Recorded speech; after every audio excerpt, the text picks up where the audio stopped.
Je viens de trouver ce site web qui sauve des axolotls mourants et vous permet de les acheter afin que vous puissiez vous aussi contribuer à leur sauvetage. Mais j'ai vu des vidéos de personnes qui ont passé commande ici et certains des axolotls que j'ai reçus sont en très mauvais état. J'ai aucune idée de l'état dans lequel sera celui que je vais recevoir, mais je veux faire ma part pour aider. J'espère qu'on pourra encore le sauver. Ajoutons-le au panier.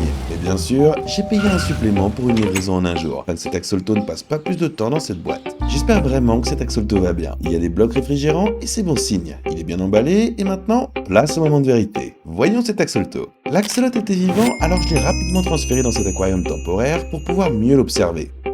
C'est un magnifique axolotl noir mesurant près de 25 cm de long, ce qui signifie qu'il avait atteint sa taille adulte. J'ai envoyé un email aux personnes à qui je l'ai acheté et elles m'ont dit que lorsqu'elles l'avaient reçu, cet axolotl avait été trouvé dans une animalerie. Quand ils l'ont récupéré, il y avait énormément de taches blanches et il lui manquait même un morceau de queue. Mais les axolotls sont incroyables, car ils font partie des rares animaux capables de faire repousser leurs membres à partir de rien. C'est fou. Et cette fille avait déjà fait des progrès considérables dans la guérison de sa queue, comme vous pouvez le voir. Mais ils ont également dit qu'elle n'était pas encore complètement rétablie et qu'il fallait ajouter un produit chimique appelé StressGuard que j'ai ici, comme vous pouvez le voir. En gros, ce produit va ajouter une petite couche visqueuse à la peau de l'axolotl et l'aider à se rétablir encore plus rapidement dans cet aquarium temporaire. Mon objectif est donc de faire en sorte que cet axolotl soit à nouveau en pleine forme à la fin de cette vidéo. Et pendant que nous attendons que le StressGuard fasse effet, construisons la maison de ses rêves. Comme pour tous les aquariums d'axolotl, nous commencerons bien sûr par le sol, en ajoutant une couche de cette terre aquatique qui apportera les nutriments nécessaires à toutes les plantes sympas que nous allons ajouter ici. Ensuite, on recouvrira le tout d'une couche de sable afin que la terre ne salisse pas l'eau. Pour cette construction, j'ai ces cristaux noirs que je peux simplement disperser sur le sable. Évidemment, notre axolotl sauvé a cette couleur sombre unique. Nous allons donc essayer d'assortir autant que possible l'ensemble de l'enclos à ce thème. Et comme vous pouvez le voir, j'ai des très petits cailloux noirs qui ressemblent presque à du sable, des cailloux de taille moyenne et même des grosses pierres, ce qui ajoute beaucoup de variété à l'ensemble. Très bien. Et maintenant, l'aquarium a besoin de grosses pierres. Et comme vous pouvez le voir, j'en ai plusieurs types différents. Mais le choix de celle à utiliser est évident. Vous voyez, les axolotls ont une peau très délicate qui peut facilement s'égratiner. Et notre axolotl sauvé ne peut surtout pas se permettre d'être écorché pendant sa convalescence. Je vais donc utiliser les pierres les plus lisses, sans bord rugueux, dont j'ai mis quelques-unes de côté. J'ai également sorti quelques morceaux de bois et je les ai disposés de différentes manières pour voir quel style me plaisait le plus. J'ai finalement opté pour cette disposition avec 2 longues branches de chaque côté. Mais comme vous pouvez le voir, j'ai laissé le milieu de cet espace complètement vide. En effet, je vais construire une grotte pour axolotl, qui ressemblera littéralement à une tête d'axolotl. Du moins, c'est ce que j'ai prévu. Je sais pas si ça fonctionnera. Construire cela pour les axolotls sera parfait, car dans la nature, ils adorent les endroits sombres et abrités, car cela les protège des prédateurs. Je vais simplement commencer à les empiler ici, et j'ai acheté un tas de rochers, comme vous pouvez le voir. Après avoir mesuré la largeur de la grotte, j'ai décidé de la construire à l'extérieur de l'aquarium pour faciliter les choses. En gros, le plan consiste à aligner les rochers en cercle, puis à sortir de la mousse en spray et à commencer à vaporiser pour les relier entre eux. J'adore la mousse en spray car elle est super utile pour toutes mes constructions d'aquarium. Quoi qu'il en soit, j'ai continué à empiler les rochers avec de la mousse en spray jusqu'à ce que cela finisse par ressembler à la tête d'un axolotl. On a utilisé la bouche comme entrée de la grotte. Ensuite, j'ai ajouté des yeux globuleux géants pour présenter les yeux. Et enfin, les axolotls ont bien sûr ces petites choses poilues qui sortent sur les côtés de leur tête. Ce sont en fait des branchies des axolotls qui leur permettent de respirer et que nous avons évidemment dû ajouter à cette grotte. J'ai donc pris des cure-pipes rouge foncé et je les ai simplement collés sur les côtés des rochers. Mais comme vous pouvez le constater, c'est évidemment un petit peu kitsch. La mousse en spray est d'une couleur différente de celle des rochers et c'est pourquoi je vais ajouter un petit peu de peinture. Ne vous inquiétez pas, j'ai vérifié 2 fois que cette peinture est sans danger pour les aquariums une fois sèche. La dernière chose dont nous avons besoin, c'est d'une peinture toxique pour notre axolotl blessé. J'ai donc retiré tout l'excédent de mousse en spray et j'ai peint les parties qui, selon moi, amélioreraient l'aspect général. Et voilà, voici la grotte finale pour l'axolotl. Comme vous pouvez le constater, c'est pratiquement une réplique exacte d'une autre. Je l'ai donc mise à l'intérieur, et voilà, c'est terminé. Mais vous voyez, le plus cool avec cette grotte pour axolotl, c'est que si on éteint toutes les lumières, ses yeux brillent dans le noir. Et il ne fait même pas si sombre ici. Si c'était complètement noir, ce serait effrayant à regarder la nuit.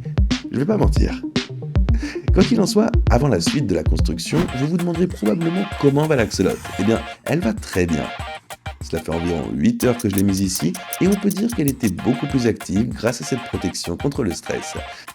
Mais j'ai encore plus de recherches sur la façon de soigner l'axolotl et beaucoup de gens recommandent d'utiliser des feuilles d'amandier indien dans l'eau. Je ne savais même pas ce que c'était, mais je suis allé en acheter, bien sûr. Je ferai tout ce que je peux pour que l'axolotl soit en bonne santé. Je suppose qu'il suffit de les mettre à l'intérieur comme ça et de les mélanger.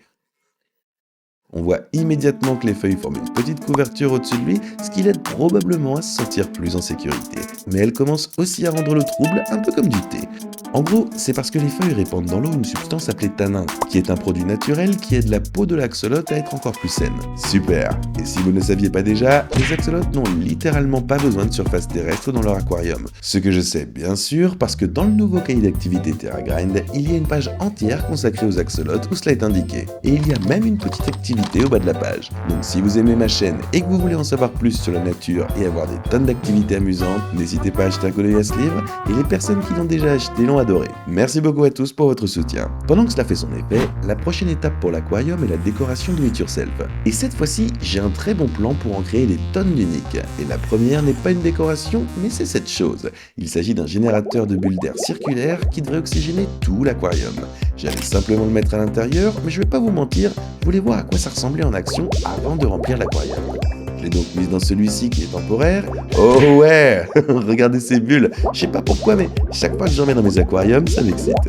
Je m'amusais un petit peu trop avec en regardant les bulles aller dans des directions bizarres. Bon, assez rigolé, retour au boulot.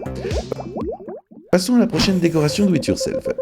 J'ai encore une brique et des ciseaux. Ouais, il y a quelques vidéos, j'ai essayé de sculpter une statue de poisson, et elle était superbe et très réaliste, comme vous pouvez le voir.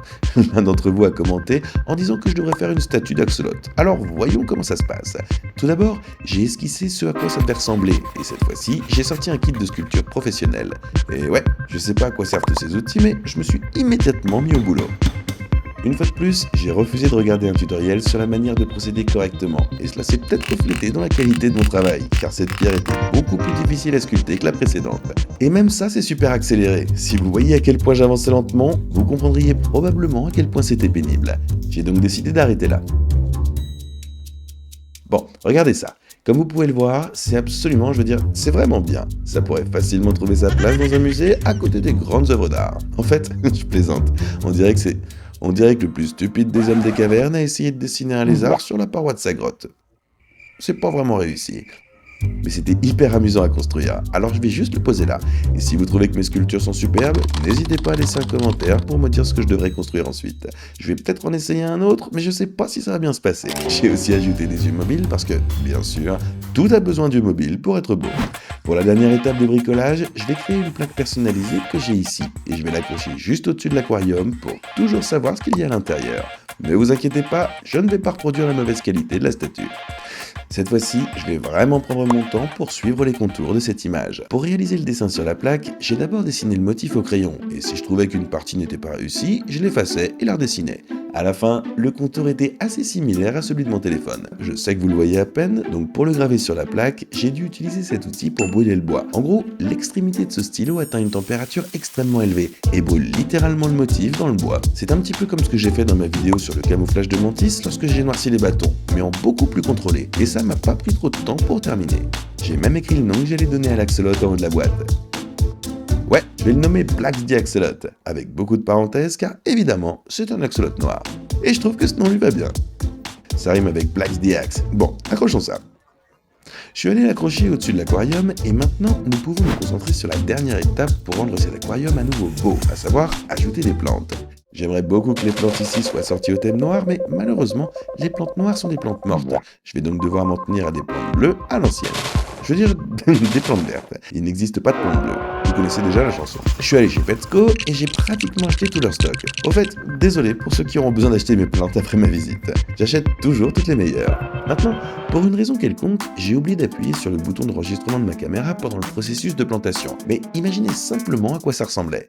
J'ai pris les plantes, je les ai mises dans le sable et j'ai fait ça avec toutes. Ouais, c'est assez révolutionnaire. En fait, j'ai rempli le tout avec de l'eau recyclée. À la fin, ça ressemblait à ça.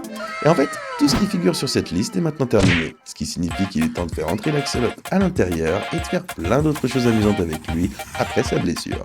Oh, les blacks, j'ai une bonne nouvelle pour vous. Je sais pas si vous avez déjà été dans un enclos convenable, mais je m'apprête à vous ajouter celui-ci qui l'est sans aucun doute. J'ai donc amené mon nouvel ami dans l'enclos et je l'ai libéré. Il s'est immédiatement montré très actif, explorant tout l'espace, ce qui était très bon signe.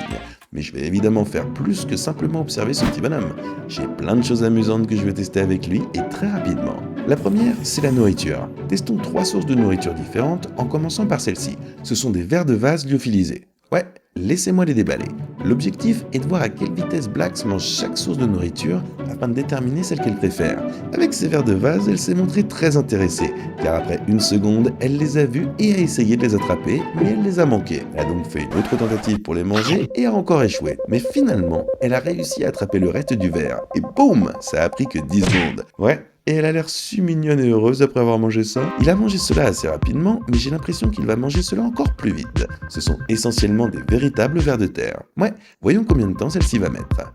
Et cette fois-ci, l'axolot a dû battre un record mondial, car il lui a fallu qu'un peu plus d'une seconde pour attraper ce ver et commencer à le dévorer. Je veux dire, regardons ça en replay. Non, regardez, elle était prête pour ce ver et elle était encore plus heureuse après l'avoir mis dans sa bouche, car il devait avoir un goût spectaculaire. Bon, et bah, la troisième source de nourriture, ce sont ces trucs, leurs granulés pour axolot.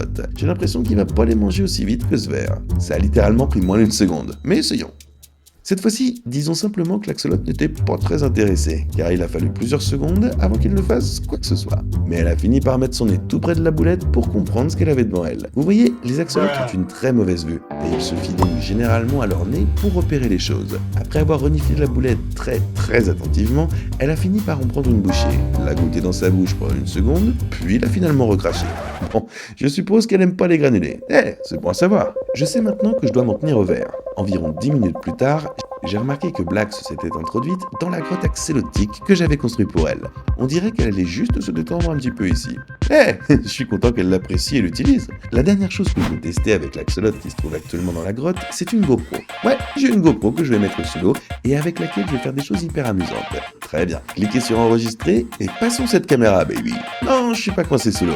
Après l'avoir mise au fond et l'avoir simplement placée à l'intérieur de la grotte, vous pouvez voir que le corps de l'axolot était en fait juste ici. C'est difficile à voir car l'axolot a la même couleur que les rochers. Elle se reposait juste là. Pour voir si je pouvais la tirer dehors, je suis allé chercher un petit peu plus de sa nourriture préférée, qui est bien sûr les vers. Je les agitais juste là-dedans, mais elle ne les voyait pas vraiment. Enfin, c'était jusqu'à ce moment-là, quand j'ai enfoncé le ver un peu plus profondément et que tout à coup, l'axolot me l'a pris des mains et s'est mis à le dévorer.